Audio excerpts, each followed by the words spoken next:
ಹೈನುಗಾರಿಕೆ ಬಗ್ಗೆ ಮಾತಾಡ್ತಿದ್ದು ಸರ್, ಅದು ಫುಟ್ ಅಂಡ್ ಮೌತ್ ಡಿಸೀಸ್ ಬಗ್ಗೆ ಏನ್ ಹೇಳಕ್ ಇಷ್ಟ? ಮೇಡಮ್, ಅದು ಬರೋಕ್ಕಿಂತ ಮುಂಚೆನೆ ಮಾಡಬೇಕಾದ ವ್ಯಾಕ್ಸಿನ್ ಏನಿರುತ್ತೆ, ಈ ಗೌರ್ಮೆಂಟ್ ಇಂದಾನು ಬರ್ತಾರೆ. ಇನ್ನ ನಾವು ಅದೇ ಕೇಳಿದ ಅಕ್ಷಯ ಕಲ್ಪ ಅವರೇ ಬರೋಕ್ಕಿಂತ ಮುಂಚೆನೆ ಎಲ್ಲಾನು ವ್ಯಾಕ್ಸಿನ್ ಮಾಡ್ತಾರೆ.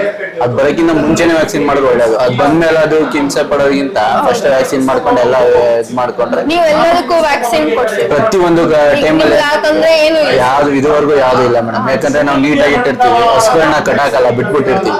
ಹಾಲು ಕರಿಬೇಕಾದ್ರೆ ಮೇವು ತಿನ್ಬೇಕಾದ್ರೆ ಮಾತ್ರ ಅಷ್ಟೇ ಕಟಾಕ್ತಿವಿ. ಇನ್ನ ಫ್ರೀ ರೇಂಜ್ ಅಲ್ಲಿ ಬಿಟ್ಬಿಟ್ಟಿರ್ತೀವಿ. ಅವ್ ಯಾವಾಗ ಬೇಕಾದ್ರೆ ನೀರು ಕುಡಿಬಹುದು, ಯಾವಾಗ ಬೇಕಾದ್ರೆ ಮಲಗಬಹುದು, ಬಿಸಿಲು ಬೇಕಾ ಬಿಸಿಲು, ನೆರಳು ಬೇಕಾ ನೆರಳು, ಆತರ ಅವಕ್ಕೆ ಆದ ಒಂದು ಫ್ರೀಡಮ್ ಕೊಟ್ಟಿದೀವಿ. ಅದರಿಂದ ನಮ್ಗಷ್ಟು ಪ್ರಾಬ್ಲಮ್ ಏನ್ ಬರಲ್ಲ ಹಸುಗಳನ್ನ ಪ್ರೀತಿಯಿಂದ. ನಮಗೂ ಅಷ್ಟೇ ಏನ್ ಕೆಲಸ ಇರಲ್ಲ. ಈ ಕಟಾಕಿದ್ರೆ ಅದು ನೀಟೇ ಕೆಲಸ ಇರುತ್ತೆ. ಅದಾದ್ರೆ ಇಲ್ಲ, ಆರಾಮಾಗಿ ಅವ್ರು ಒಬ್ರಿದ್ರು ಎಲ್ಲ ಮೇಂಟೈನ್ ಮಾಡ್ಕೊಳ್ಳೋ ತರ ಮಾಡ್ಕೊಂಡಿದ್ದೀವಿ, ವ್ಯವಸ್ಥೆ ಮಾಡ್ಕೊಂಡಿದ್ದೀವಿ. ಯುವ ರೈತರಿಗೆ ಏನ್ ಹೇಳ್ತೀರಾ ಸರ್? ಅದೇ ಏನೇ ಇದ್ರು ಈಗ ಹೆಚ್ಚು ಕಮ್ಮಿ ಈಗ ಹೊರಗಡೆ ಕೆಲಸ ಮಾಡ್ತಿರೋರೆಲ್ಲ ರೈತಾಪಿ ಕುಟುಂಬದವ್ರೆ ಮಕ್ಕಳು ಹುಡುಗರೆಲ್ಲ. ಈಗ ಎಲ್ಲೋ ಶ್ರಮ ಬಿದ್ದು 10-15 ವರ್ಷ 20 ವರ್ಷ ಬೇರೆಯವ್ರ ಹತ್ರ ಕೆಲಸ ಮಾಡಿ ಅದ್ ಏನು ಇಲ್ದಲೆ ವಾಪಸ್ ಮನೆಗೆ ಬರೋದು. ಇಲ್ಲೇ ಶ್ರಮ ಬಿದ್ದು 5 ವರ್ಷ 10 ವರ್ಷ ಕೆಲಸ ಮಾಡಿದ್ರೆ ಅದು ಕೊನೆವರೆಗೂ ಉಳಿಯುತ್ತೆ. ಈಗ ನಮ್ ತಂದೆ ನಮ್ ತಾತ ನಮ್ ತಂದೆಯವ್ರು ಮಾಡಿದ್ರೆ ಇವಾಗ ನನ್ಗುಳ್ದೈತೆ. ಈಗ ನಾನು ಉಳಿಸಿದ್ರೆ ಉಳಿಯುತ್ತೆ. ಆತರ ಈಗ ಬೇರೆಯವ್ರ ಹತ್ರ ಹೋಗಿ ಅವ್ರು ಯಾರೋ ಬಾಸ್ ಆಗಿರ್ತಾರೆ. ಈಗ ಇನ್ನೊಂದು 10 ವರ್ಷ ಕೆಲಸ ಮಾಡೋರು ಮಗಳೋ ಮಗನ ಅವ್ನ್ ಬಾಸ್ ಆಯ್ತಾನೆ, ಇವ್ನ್ ಅಲ್ಲೇ ಇರ್ತಾನೆ.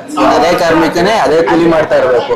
ಈಗ ಅವ್ರು ಇವ್ರಿಗಿಂತ ಇವ್ನ ಎಕ್ಸ್ಪೀರಿಯನ್ಸ್ ಆಗಿರೋಷ್ಟು ವಯಸ್ಸಾಗಿರಲ್ಲ, ಅವ್ರು ಬಾಸ್ ಆಯ್ತಾರೆ ಅಲ್ಲಿಗೆ. ಇಲ್ಲ ಹಂಗಲ್ಲ, ಈಗ ನಮ್ ತಂದೆನೇ ಬಾಸು, ನೆಕ್ಸ್ಟ್ ನಾನೇ ಬಾಸು, ನೆಕ್ಸ್ಟ್ ನಮ್ಮ ಮಕ್ಳ ಬಾಸು. ನಮಗ್ ನಾವೇ ಬಾಸ್ ಆಗಿರ್ಬೇಕು. ರೈತರು ಅಷ್ಟೇ, ಅವನ್ನೇ ರೈತಂಗೆ ಬಾಸು, ಯಾರು ಬಾಸ್ ಇಲ್ಲ. ನಮ್ ಭಾರತಕ್ಕೆ ರೈತನೇ. ಹೌದು ಮೇಡಮ್, ಯಾವತ್ತು ಹಂಗೆ ಕಷ್ಟ ಅಂತ ಅದೇ ಕಷ್ಟ ಇರುತ್ತೆ ರೈತಂಗೆ. ಏನಿಲ್ಲ, ಮಾರ್ಕೆಟಿಂಗ್ ಸ್ವಂತ ಮಾರ್ಕೆಟಿಂಗ್ ಮಾಡ್ಕೋಬೇಕು, ಈ ಮೋಸಗಳು ನಡೆಯುತ್ತೆ.